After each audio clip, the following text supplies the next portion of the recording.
Salve, salve, povo da cultura! Eu sou Meire de Origem. Está no ar mais um episódio do Sim de CT na Cultura. Gente, hoje a nossa prosa é sobre literatura negra, educação antirracista e o papel da escola na construção de uma sociedade mais justa. Eu recebo com muita honra o educador, pesquisador, escritor, doutorando em Ciências Humanas e Sociais pela Universidade de São Paulo, com mais de 2 décadas de atuação na educação pública e uma trajetória dedicada à formação de professores, à democratização do ensino e à valorização da literatura negra brasileira. Ele que também integra a histórica coletânea Cadernos Negros, uma das mais importantes publicações da literatura afro-brasileira contemporânea. Professor Raimundo Nonato da Silva Filho, seja muito bem-vindo. É uma grande alegria, uma honra receber você aqui. Olha só, olá pessoal. Para mim, a honra é para mim, né? Então, assim, o convite, receber esse convite nesse momento, eu acho que acaba sendo marcar uma participação assim de muita importância para a discussão da literatura, formação de professores. Eu me sinto honrado. E aí a gente vai fazer essa conversa aqui acerca da literatura e eu quero aproveitar para te agradecer imensamente pelo convite de hoje.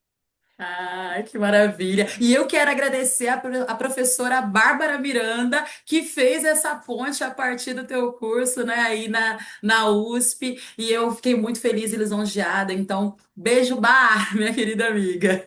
Bárbara, quero aproveitar também para agradecer ela que fez essa conexão, né, por ocasião de uma palestra e um curso lá na Universidade de São Paulo, que foi ofertado agora no mês de janeiro. Bárbara, grande abraço e obrigado pela essa sua expertise em fazer essa conexão. Obrigado.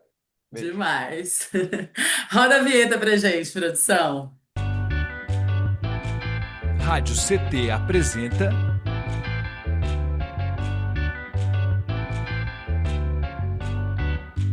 Cindy CT na Cultura, com Meire de Origem. Um programa do Sindicato Nacional dos Servidores Públicos Federais da área de Ciência e Tecnologia do setor aeroespacial. O CT na Cultura é uma realização do Sindicato dos Servidores Públicos Federais da área de Ciência e Tecnologia do setor aeroespacial, aqui em São José dos Campos. Hoje nós estamos recebendo o professor, educador, pesquisador, escritor e doutorando em Ciências Humanas e Sociais, Raimundo Nonato. Professor Raimundo, vamos lá, são décadas de atuação, e a sua trajetória passa pela escola pública, pela gestão, pela formação de professores e pela universidade. O que que a escola pública brasileira te ensinou sobre desigualdade, resistência e transformação nessa sua trajetória? Então, eu acho que é importante frisar que a gente permanece ainda nesse contexto da escola pública. Assim, o que que a gente aprende, o que que eu aprendi nesses 20 anos? Eu gosto de apontar também, Bárbara, que eu estou mais de 20 anos, né? Então, contabilizando ali desde os 7 anos, hoje eu estou com 55 anos, e vamos colocar ali 48 anos, né, de escola pública, né? Porque Caramba! quanto Mais também se tempo do que eu tenho de vida. eu conto também esse tempo de estudante, né? Porque a gente, eu costumo dizer por aí que eu nunca saí da escola, né? Então eu entrei na escola lá com sete E por lá anos e, ficou. enfim, estou e por lá fiquei e estou circulando no ambiente escolar desde então. Então, o que a gente percebe lá sobre as diferenças é que a escola ainda precisa aprender a identificar essas diferenças, né? Como que a escola identificar, sobretudo identificar e respeitar essas diferenças, né? Então, acho que a escola está num processo ainda de aprendizagem, né? De como identificar e respeitar essas diferenças, considerando que em tempos democráticos a escola é a única instituição em que nós todos somos obrigados a frequentar.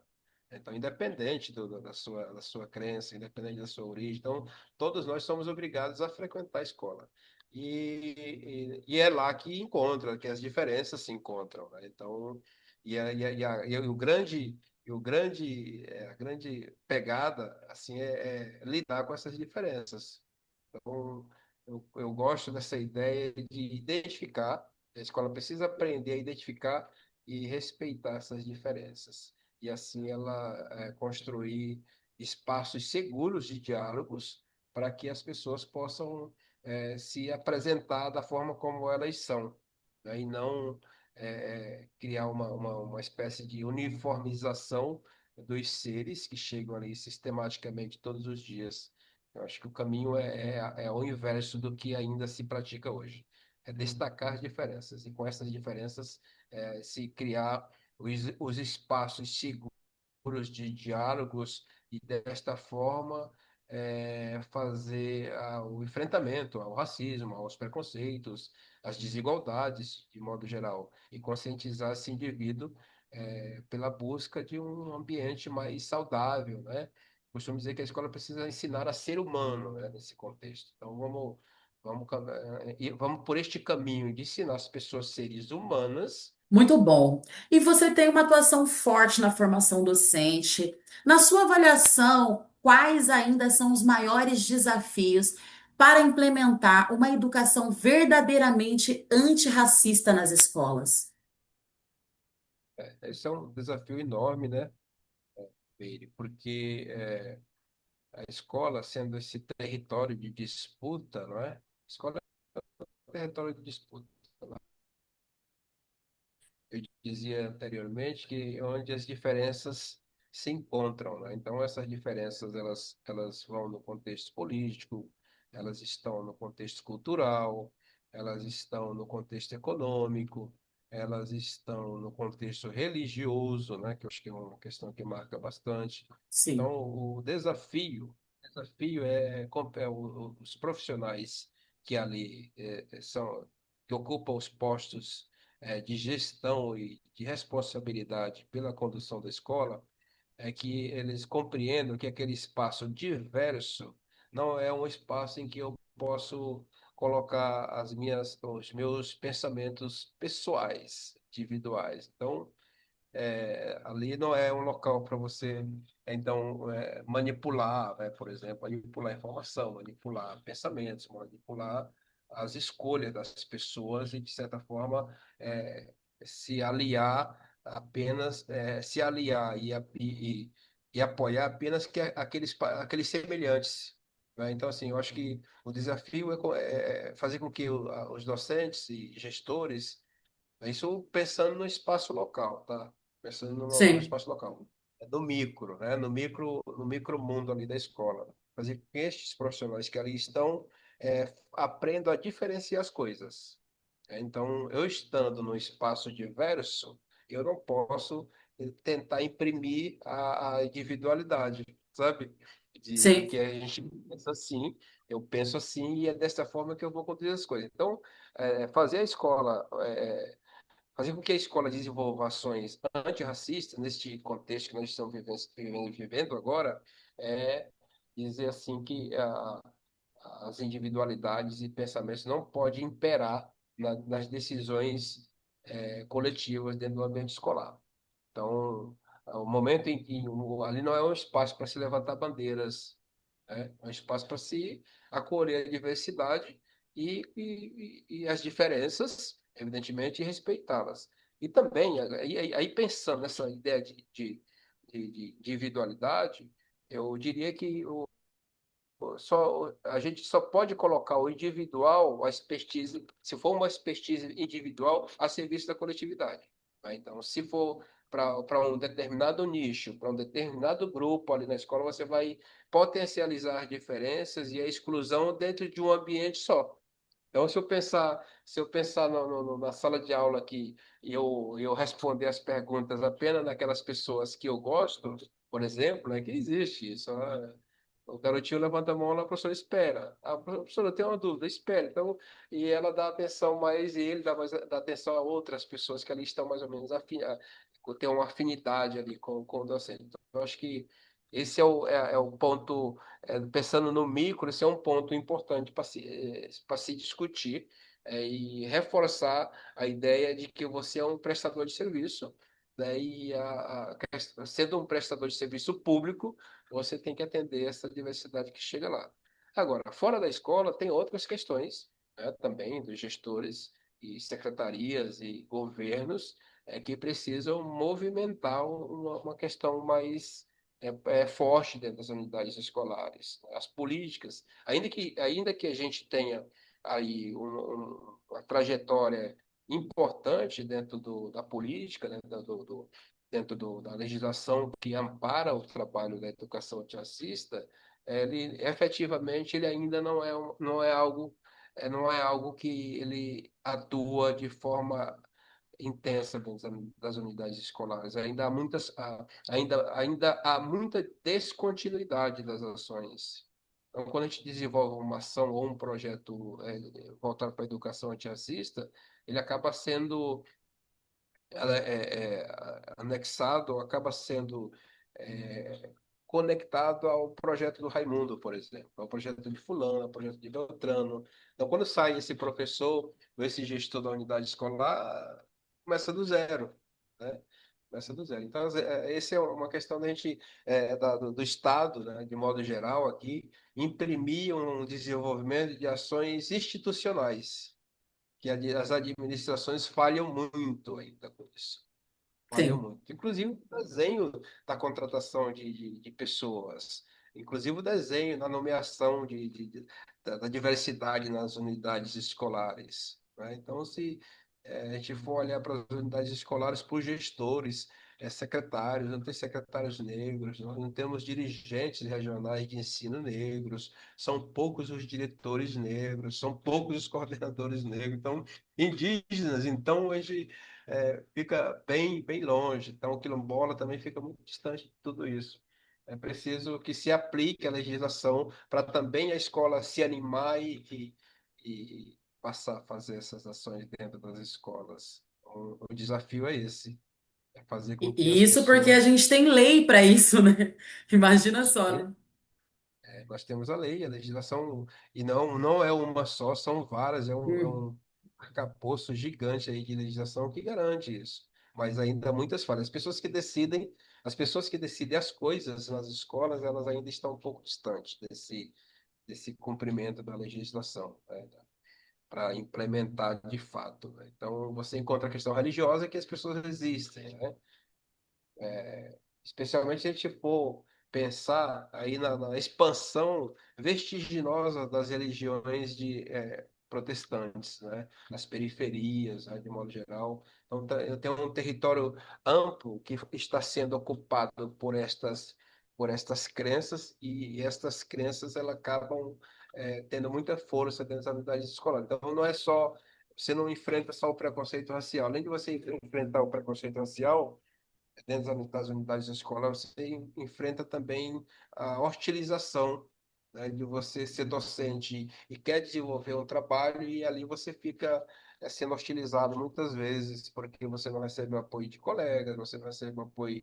de gestores, né? Eventualmente, parte da turma, da sua sala também se recusa a participar, porque a religião não permite. Então, tem um território ali bastante complexo dentro das unidades escolares que demanda uma negociação muito forte para você implementar determinadas práticas no contexto escolar. Muito bacana. É importante demais conversas como essa, né? Porque a gente sabe que a gente vai atingindo aí uma parcela da sociedade que está bem intencionada, né, nesse cumprimento tanto da legislação, mas desse ser humano, né, da formação desses seres humanos, né, enfim, que é o nosso maior desafio, né, frente a essas dificuldades que a gente encontra, né? E quando a gente fala em literatura negra, a gente também está falando de produção estética, mas também de memória, de identidade, de disputa de narrativa. Qual que é o papel da literatura negra brasileira na formação crítica de crianças, jovens e professores? Certo? Então, assim, quando eu lembro de literatura, nesses 48 anos que eu circulo pelos corredores da escola, né? Então, quando a gente lembra de literatura que, assim, que nos ensinavam lá na escola é a literatura no eixo Brasil-Portugal, né? Brasil-Portugal, uma literatura pouco representativa, né, do ponto de vista da diversidade brasileira. Então, essa é um tipo, isso eu carrego, incrível, né, como a gente carrega esse formato, né, do que a escola fez com a gente lá no ensino médio. Então, é uma literatura que era pouco representativa, né? Então, a literatura negra, ela entra no sentido de dizer assim, olha, se nós tínhamos uma literatura em que as pessoas negras apareciam em papéis pejorativos, né? Sem importância, ou de forma escravizada, ou sendo explorada nessas narrativas no eixo Brasil-Portugal, Brasil-Europa, a literatura negra vem para dizer assim que surgem as personagens negras, né, os personagens negros nesse contexto, e o estudante, o aluno, o professor que faz a leitura dessa literatura representativa, ele constrói um repertório de enfrentamento. Ele constrói um repertório de enfrentamento ou de se posicionar no contexto protagonista também, né? Se até pouco tempo o indivíduo negro na literatura ele era visto forma pejorativa, essa literatura que emerge nesse contexto de agora, contemporâneo, diz que a gente também tem uma apresentação protagonista, né? E eu me adoro me adoro ver nas páginas, né? Eu me adoro ver numa literatura e numa narrativa em que eu não estou sendo assim hostilizado. E para as crianças isso é muito importante, né? Para as crianças isso é muito importante, não só na literatura, mas em outras linguagens, né? Então eu gosto muito de mencionar nas minhas formações que as ações de combate ao racismo e de implementação da educação antirracista precisa diversificar as linguagens, né? Então, hoje nós temos a literatura muito forte, mas temos outras, temos o cinema, temos a dança, temos a capoeira, temos artes plásticas. Então, tem todo um contexto de produção de diversidade, porque o racismo ele também é diverso. Então, ele vem de Sim, formas distintas, né? Ele vem, inclusive, disfarçado de elogio, e a sim, gente precisa estar atento a isso, né? Como que a gente pode criar linguagens distintas para atuar em vários segmentos. Então, acho que sim. a criticidade vem a partir de uma percepção de que eu também sou protagonista dessa história. Eu fiz essa história. Eu Demais. participei da construção dessa história e eu preciso estar ali. E é diferente você ser visto e você ser posto ali numa roda de leitura, as personagens negras sendo o aluninho ele se vê ali, ele fica super Sim, feliz contra pessoas parecidas. O professor, sendo ele negro, também ele vai se sentir bem. E aquele não negro que adota uma postura antirracista, ele vai se sentir ali parte de um movimento em que ele também faz parte. Não é sim. porque eu não sou negro que eu não vou desenvolver uma educação antirracista. Né? Então, assim, se Muito pelo você. contrário, Porque, né? O racismo não é justamente. um problema de pessoas negras, né? Justamente. Então, quer dizer, as pessoas não negras, elas têm uma responsabilidade muito maior, então, de tentar não, de enfrentar e combater essas ações. Então, a literatura negra nasce tá aí para criar um espaço, eu gosto desse termo, do espaço seguro, para a gente, então, fazer as ações e, finalmente, criar um cenário em que seja positivo para as pessoas negras. Incrível. E essa sua fala me remete muito. Eu tenho 40 anos, né? E eu lembro que assim, eu nunca tive um professor ou professora negra na minha época escolar, né? Mas eu vejo hoje os reflexos disso nas minhas vivências, como você falou, porque isso fica imprimido na gente, né? Aí é um serviço nosso e do nosso e do meio, né, que a gente convive e desfazendo e se desconstruindo, né? Enfim, e construindo a nossa própria personalidade e autoestima e empoderamento. E aí, em contrapartida, eu vejo os filhos e filhas e filhos, né? Enfim, de amigas e amigos que já tem professores negros, ainda que, enfim, muito menos, mas que tem essa possibilidade, é assim notório a diferença dessa criança, e isso mesmo enquanto aprofundamento do estudo em si, né? Parece que ela se sente mais inteligente, vamos dizer assim, porque ela tem uma representatividade. Não sei se faz sentido isso, professor. Faz, faz todo sentido, né? Então, você vê pessoas parecidas com você. Eu faço sempre esse exercício quando eu saio pela cidade, né? Inclusive, eu escrevi um poema sobre isso, pelas ruas da cidade, né? E eu faço sempre o exercício. Não são raras vezes que eu sou o único, né, nos lugares, né? Sou sozinho, estou sozinho. Então, eu peço para minha esposa para dar uma olhada por aí, dá, um- dá uma olhadinha e vê se você encontra alguém parecido comigo. É assim, O tal do e quando pescoço, você né? Do encontra, exercício do pescoço. e aí quando você encontra alguém parecido, para nós é importante demais. É ver na TV, ver no futebol, que é o que aparece mais, ver na música, né? Ver na literatura, ver na dança, ver nos programas de televisão, ver na literatura propriamente dita. Isso assim, nos fortalece, né? Nos fortalece bastante. E Enfim. as crianças amam, né? Então É. elas se dedicam mais, inclusive porque encontram uma conexão ali, né? É a tal da representatividade, né? Que importa demais. É isso. E, gente, aproveitar agora esse momento para dar um recadinho aqui para vocês que estão aí nos assistindo, que estão daí do outro lado da telinha. Hoje nós estamos aqui recebendo o professor, educador, pesquisador, escritor e doutorando em Ciências Humanas e Sociais, Raimundo Nonato, esse querido. Eu estou muito feliz e honrada com essa prosa. Só aula, gente, só aula. Eu indico para vocês que estão chegando agora, terminando aqui, volta no começo, porque essa aula aqui tá nota 10. E ó, lembrando vocês também de não esquecerem de se inscreverem nesse canal, caso não sejam inscritos. Só nesse momento, para tudo aí que tá fazendo e só dá um clique aqui e se inscrever no nosso canal. Olha que legal! Você vai ajudar a gente a fazer com que o YouTube perceba que esse conteúdo é maravilhoso e ajude a gente a divulgar para mais pessoas, certo? A produção tá colocando aqui no rodapé nesse momento também as redes sociais do professor Raimundo Nonato, certo? Vai ficar também na descrição desse vídeo. Então, acabando aqui, tarefa de casa para vocês. E a gente segue com o papo. Gente, nós vamos rodar aqui um vídeo agora para vocês tomarem aí um gole de professor Raimundo Nonato e a gente volta para bater mais papo. Pode rodar para gente, produção.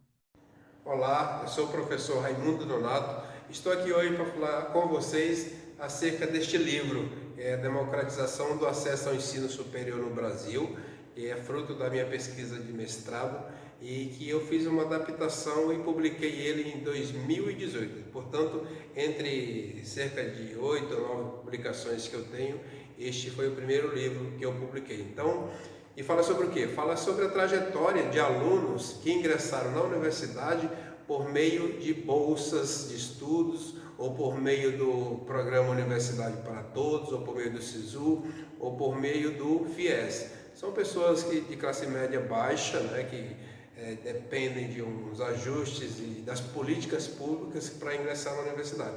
Neste livro também trato de uma questão relacionada às catracas invisíveis. É um tema que foi abordado pela FUVEST em 2005 e que eu trouxe para esse livro para falar das dificuldades que os ingressantes, por meio de cotas e por meio das políticas públicas, têm para permanecer na universidade, se formar e sair empregado. Portanto, eu sugeri neste livro que aos ingressantes, por meio de bolsas, tivessem um valor igual ao valor do curso para poder se manter os gastos, né, com alimentação, transporte e material pedagógico. Então, sugiro e apresento este livro para vocês, aqueles que tiverem a oportunidade de fazer a leitura, uma leitura urgente, considerando o contexto em que nós estamos vivendo hoje, especialmente sobre o Mais Professores para o Brasil, que traz uma bolsa ali de auxílio e de permanência para estes estudantes, e é um tema que eu já venho tratando de longa data aqui neste livro. Demais, demais. Que prosa boa, né? Aulas, como eu falei antes. E eu queria que você falasse nesse momento um feito aí, uma coisa histórica, né, para nossa literatura negra brasileira. Você integra os Cadernos Negros, que há décadas publica autores negros no Brasil. Qual que é a importância histórica e política dessa coletânea para a literatura brasileira? Cadernos Negros, ele é uma coleção que vem sendo publicada desde 1978, ali no contexto da expansão do movimento negro, e um dos idealizadores é o professor Cuti, lá da Universidade de Campinas. Hoje ele é coordenado pelo Márcio Barbosa e a... Espera, daqui a pouco eu retorno o nome dela, que me fugiu aqui o nome. Deixa eu pegar aqui o nome dela. É coordenado pelo Márcio Barbosa e Esmeralda Ribeiro, né? Ah, Esmeralda Ribeiro. Mas a idealização foi do Cuti e outros amigos dele lá em 1978. São 45 volumes publicados até agora. A gente está organizando o de número 46, que vai sair agora este ano ainda. Eu tenho um conto escrito lá. Eu participo da escrita desse. Eu participo da coletânea, né, desde o volume 43. Aí publiquei poemas no 43, publiquei conto no 44, poema no 45 e vou publicar conto no 46, porque ainda tem essa estrutura dos números o número volume ímpar ser poema e o volume par ser contos. Qual a importância dessa coleção para a literatura brasileira, a literatura negro brasileira? Política, importância política. Ela é a mais importante, né? De longe, eu digo isso com muita tranquilidade, que essa é a coletânea mais importante sobre literatura negro-brasileira em atividade, né? Que traz essa poética, traz esse contexto todo de mais de 45 volumes, ali está 78, de 78 para cá foram muitos autores, inclusive Conceição Evaristo foi iniciou suas publicações em cadernos negros. Agora, no Carnaval do Rio de Janeiro, o Império Serrano vai homenagear a Conceição Evaristo. Ela lança um livro agora no dia 15 de fevereiro, que é a sua tese de doutorado, que é sobre literatura negra. Eu já adquiri esse livro. E lá no Império Serrano vai ter uma ala dedicada a cadernos negros. Então, acho que a homenagem para a Conceição, mas vai aparecer uma ala dedicada a cadernos negros. Cadernos Negros rompe com a lógica dessa literatura mercadológica que é produzida por autores brancos, não é? No eixo Rio-São Paulo por grandes editoras. E essas grandes editoras trazem, esses autores brancos, trazem uma narrativa que não nos representa, né? Então, é uma literatura que não nos representa, nos exclui. Então, essa narrativa que traz as pessoas negras, elas aparecem de forma pejorativa. Cadernos Negros vem para nos colocar num patamar de protagonismo, né? E dizer assim, olha, tem uma literatura representativa sendo produzida, né? Que é uma contranarrativa, vamos se dizer assim, de enfrentamento à hegemonia de uma narrativa que oprime a população negra, vamos se dizer assim. Então, a importância dessa coleção é de que já foi feita muita coisa, mas há muita coisa para fazer. E ali ele traz para a gente uma perspectiva de um lugar seguro, de ocupação de um território, de trazer essas vozes que são assim caladas, de trazer as narrativas que foram apagadas, de fazer com que aqueles que nos lê se sintam representados nas suas mais diferentes facetas, na sua diversidade, pensando aqui na completude da diversidade. Aqui não tem distinção, né? Então, são autores negros, são autores, tem muitas mulheres que publicaram aqui nessa coleção, tem LGBT, tem indígena, então acho que traz seria assim é um tapa na cara, vamos propor aqui, né? Cadernos Negros é uma pedrada, né? Vamos usar aqui um termo que se usam bastante. Cadernos Negros é uma pedrada nessa literatura hegemônica que não representa a população brasileira, a diversidade da população brasileira. Acho que contribui bastante. E ele precisa, a Prefeitura de São Paulo está na dianteira, eles acabaram adquirindo ali o caderno volume 42 e o 43 para colocar nas salas de leitura, nas bibliotecas da cidade. E aí Incrível. eu acho que isso uma bacana, né?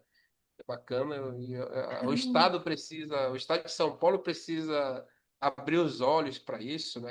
Ainda que o Estado de São Paulo tenha adquirido 48 títulos de obras que representam a população negra ali em 2021, 2020, 2020, 2021, a coleção Cadernos Negros está de fora das bibliotecas da rede pública do Estado de São Paulo. Então, como que Cadernos Negros entram nas escolas? Por exemplo, entro com eles, tenho apresentado esses autores para os meus alunos, tenho assim compartilhado muitas falas acerca de Caderno Negro nos cursos que eu tenho ofertado ali na Universidade de São Paulo, mas aí eu acho que o Estado precisa olhar para Cadernos Negros, para a coleção e dizer assim, olha, nós queremos essa coleção lá nas salas de leitura da rede pública estadual. É urgente essa necessidade, porque ninguém hoje consegue falar de literatura negro-brasileira assim, com muita propriedade, se Cadernos Negros não estiver na Sim. mesa. Sim. Entendeu? Isso é a verdade que eu tenho para dizer para você. Ai, muito axé, e que isso aconteça e que aconteça logo, né? Porque a gente tem urgência, né? É urgente a gente ampliar esse debate, né? E trazer essa democratização mesmo desse acesso, porque nem sempre os alunos vão conseguir, de outra forma, acessar, se não por meio de professores como você, outras professoras que eu conheço também, que sempre trazem, outras pessoas, mas é sempre isso, esse trabalho de formiguinha, né? Então, que seja, de fato, democratizado esse acesso. E nesse sentido também você pesquisou a democratização a democratização do ensino superior. O acesso à universidade mudou nos últimos anos. Mas podemos falar em permanência e pertencimento real? Olha, a pesquisa que eu fiz, não respondendo por último essa fala que você trouxe, essa pergunta, não podemos falar de pertencimento real na sua totalidade. Eu volto para comentar sobre isso. Em 2010, eu realizei uma pesquisa ali no contexto da expansão da democratização do acesso ao ensino superior no Brasil, e eu estava fazendo mestrado naquela ocasião. E essa pesquisa acabou virando um livro, né? Que é este aqui, a Democratização do Acesso ao Ensino Superior no Brasil, Sim, que neste livro eu trago uma proposta no final dele, de que só as bolsas 100% não dão conta de garantir a permanência.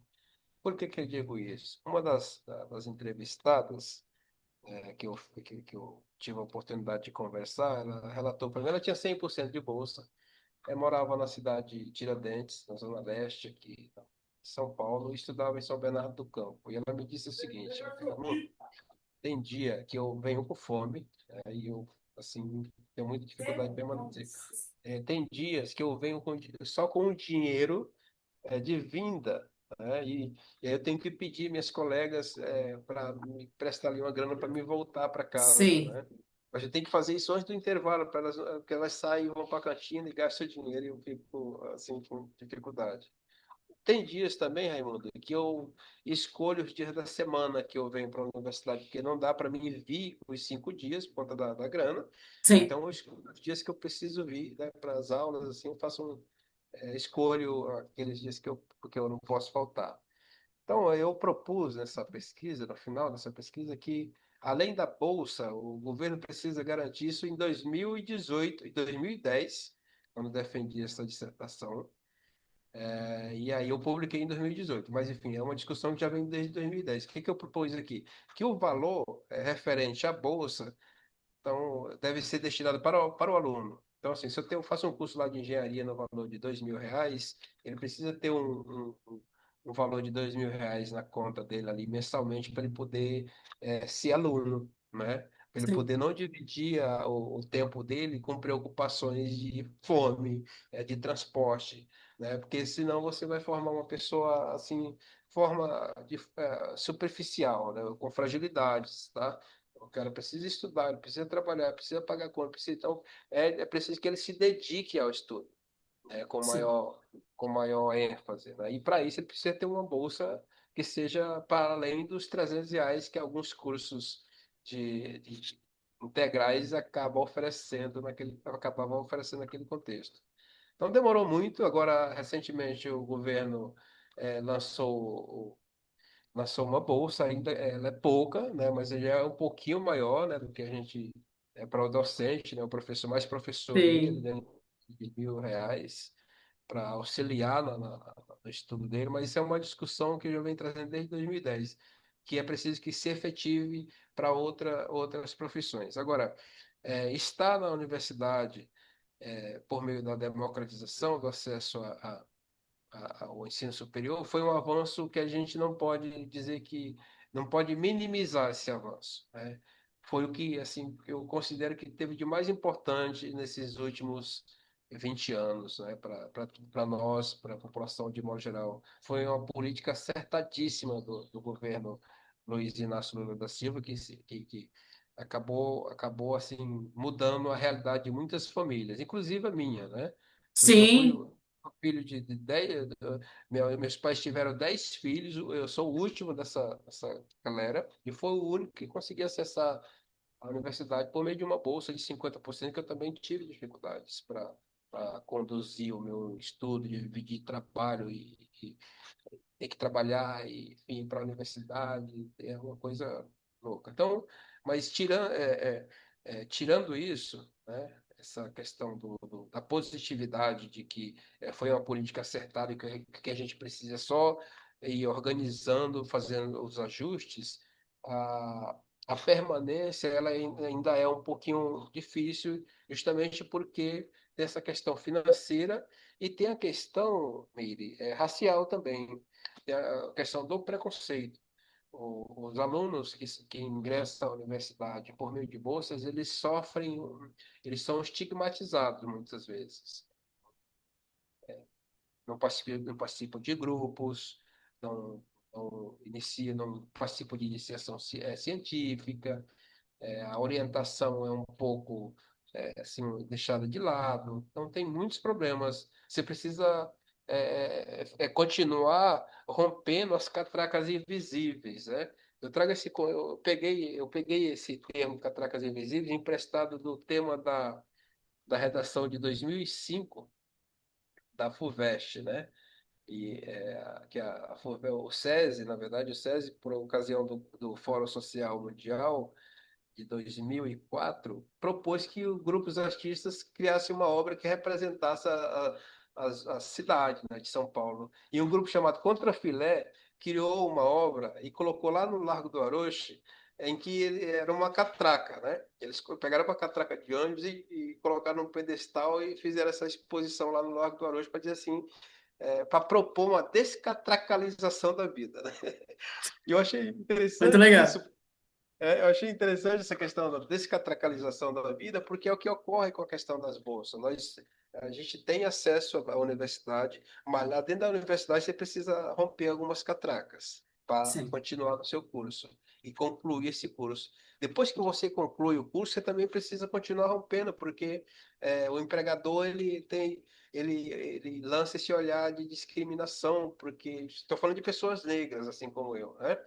Ele tem barreiras, tem catracas ali que impedem você de ingressar no mercado de trabalho. Uma vez que você ingressa no mercado de trabalho, você vai ter que continuar rompendo as catracas, porque as oportunidades e promoções não são distribuídas igualmente para todos. Então, Sim.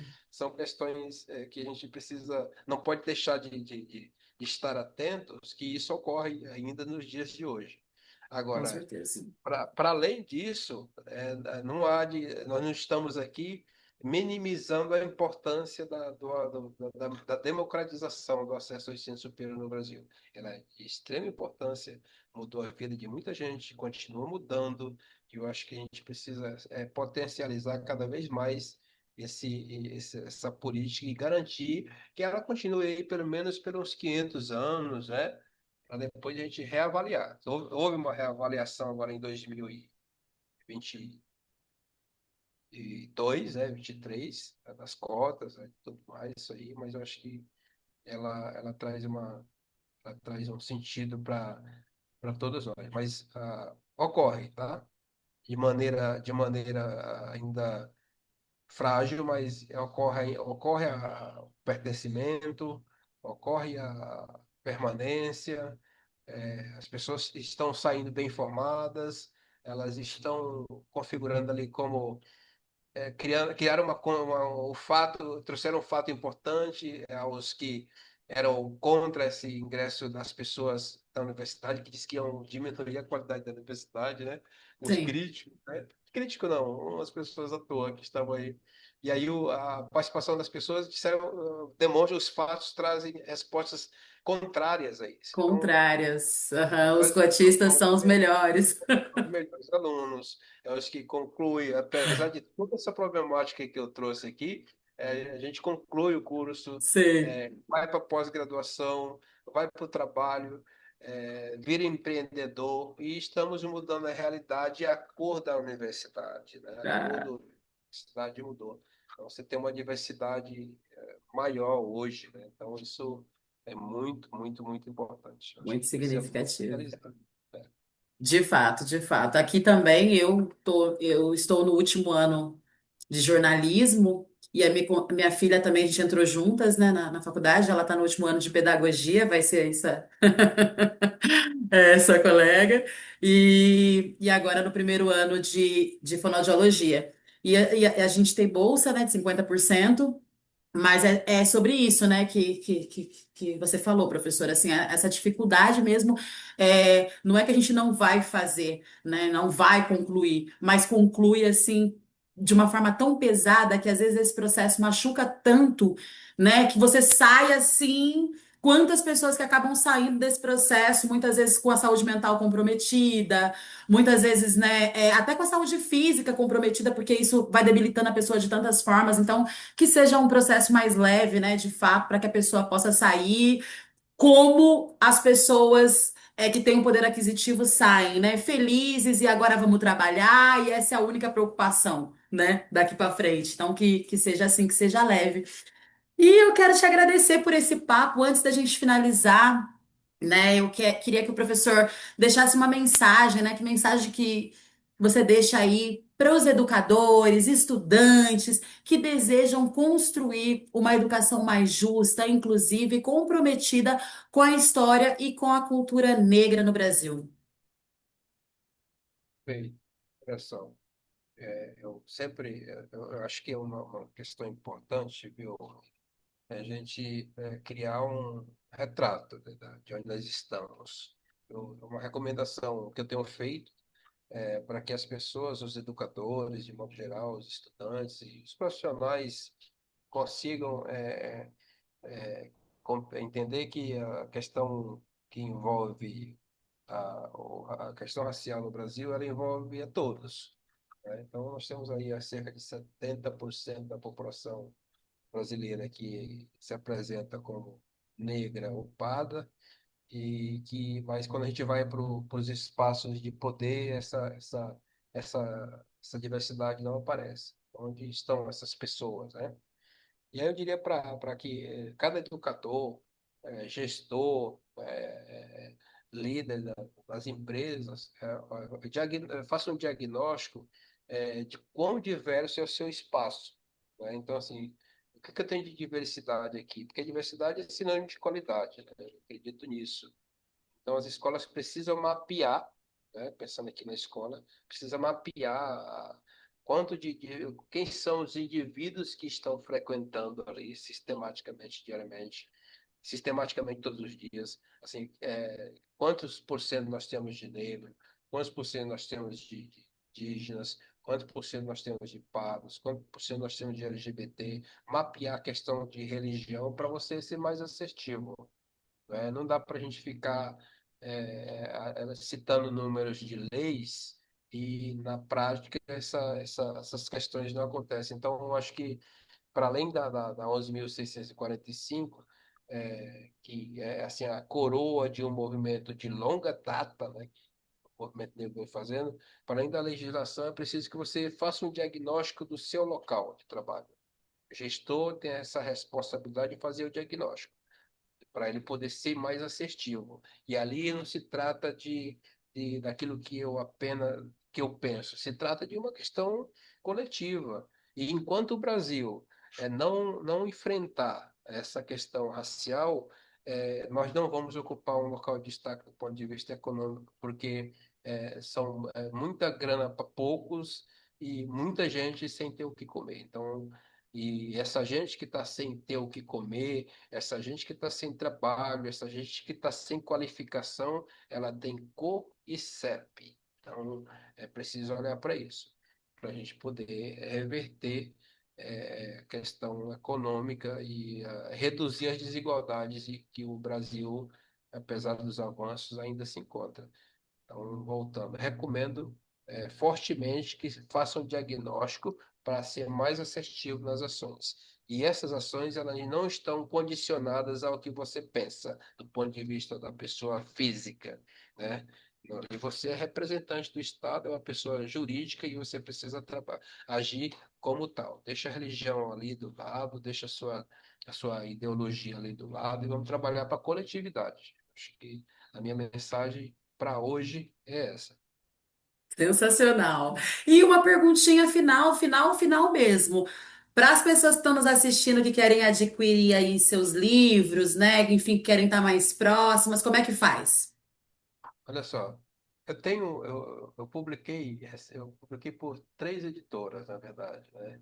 Este livro aqui do Democratização do Acesso ao Ensino Superior, eles encontram lá no Amazon, né? Tá lá Eu disponível. pesquisei esse livro semana passada.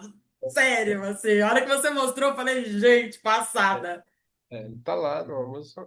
Tem até umas. Eu vi que assim, eu dei uma olhada lá, tem umas publicações em outras línguas nesse livro. Acho que dá para adquirir lá também. Cadernos Negros. Cadernos Negros, ele é por meio do site da Quilomboje, né? Quilomboje, é onde você consegue encontrar esses livros, do qual eu faço parte lá, a Quilomboje. Eu também tenho um livro chamado Entre Faces, né? É um livro de poemas em que eu e a Ana Soares organizamos. Tem poemas meus e poemas da Ana Soares. A Ana Soares é uma agente de organização escolar aqui da cidade de São Bernardo do Campo. E aí eu trouxe um poema de 2 alunos meus também. Eu vi numa atividade lá, eu pedi que eles escrevessem Incrível. algumas questões, e aí eles escreveram e eu trouxe esses poemas para este livro. Convidei eles toparam. Ele é prefaciado pela Benedita Lopes, né, que faz parte de Cadernos Negros também, e tem a participação aqui na quarta capa da Catita, né, que é uma pessoa da literatura negra brasileira também, que atua em Cadernos Negros, e a Luana Passos, que escreve uma orelha aqui. Então, tá lá no site da África e Africanidades. África. Editora África e Africanidades. Tem um Arrasou. poema meu também, África e Africanidades, está no site lá também, dessa editora. E tem essa Mulheres das Águas também, que foi publicado pela África e Africanidades. Eu tenho um poema que é coletivo também, essa publicação, que é o que a gente tem feito, né, Meire? Publicar não é fácil, não é simples. Então a gente criou esses quilombos, né, que nós pode se chamar que sejam quilombos, para se juntar, organizar e mandar a nossa mensagem por meio de livros. Porque pensando em garantir a continuidade das narrativas, porque nós já temos uma experiência de longa data em que aqui no Brasil as pessoas têm uma expertise gigante de apagar a história dos outros. Então, eu recomendo fortemente nos meus cursos de formação para professores que eles não deixem de escrever. não deixe de escrever. Ainda que a gente venha de uma tradição da oralidade, nós estamos vivendo num contexto em que a escrita é muito valorizada. Então, a gente vai lançar mão dessa tecnologia para dar continuidade às nossas narrativas. É, dar continuidade e evitar que apague, porque nós sabemos quantas narrativas, quantas pessoas, quantas histórias, quantas batalhas de pessoas dos nossos ancestrais que chegaram antes de nós e que foram apagadas, simplesmente foram apagadas por interesses diversos. Então, é lá na internet ou em algum curso que eu tiver lá na universidade, o Encontro USP Escola acontece em janeiro e em julho, e geralmente eu ofereço uma edição do curso chamado Letramento Racial na Escola, um fazer contínuo. Foi essa última edição que eu dei agora no mês de De janeiro e janeiro. que encontrei a Débora numa palestra paralela que eu fiz lá sobre a literatura negra brasileira, que também é o que eu pesquiso, que está lá no meu doutorado, e eu pesquiso sobre a literatura negra brasileira. E aí, nessa ideia de contexto, nessa ideia de literatura negra brasileira, a gente olha para a literatura indígena, olha para a literatura periférica e a literatura marginal, né, que a gente comentou aqui no início da nossa conversa. Então, É acho que é isso. isso. Maravilhoso, que papo incrível, aulas, como eu falei em vários momentos aqui. Muito obrigada por abrir a sua agenda, por vir conversar com a gente. É tão importante papos como esse, né? A gente consegue, enfim, espalhar essa semente do bem aí, né? Espalhar essa semente, germinar, fazer germinar, né? E que mais pessoas leiam e que a literatura negra, né, alcance aí todos os lugares, todas as prateleiras, mas sobretudo todas as mentes das pessoas, né? E eu acho que é sobre isso. Estamos no caminho. Muito obrigada. Parabéns, caminhos abertos. Espero em breve conhecê-lo pessoalmente. Sou fã e valeu demais. Até uma próxima. Ok, obrigado, gratidão. Estamos à disposição aí quando precisar, tá? Forte abraço. Forte abraço. Esse foi mais um episódio do Síndice na Cultura, que é uma realização do Sindicato de Servidores Públicos Federais da área de Ciência e Tecnologia do Setor Aeroespacial aqui em São José dos Campos. Quero agradecer vocês também que estão do outro lado da telinha, que nos emprestaram seu tempo, seus ouvidos. Forte abraço, a gente se vê no próximo episódio. Em pé. Valeu, professor! Valeu, valeu.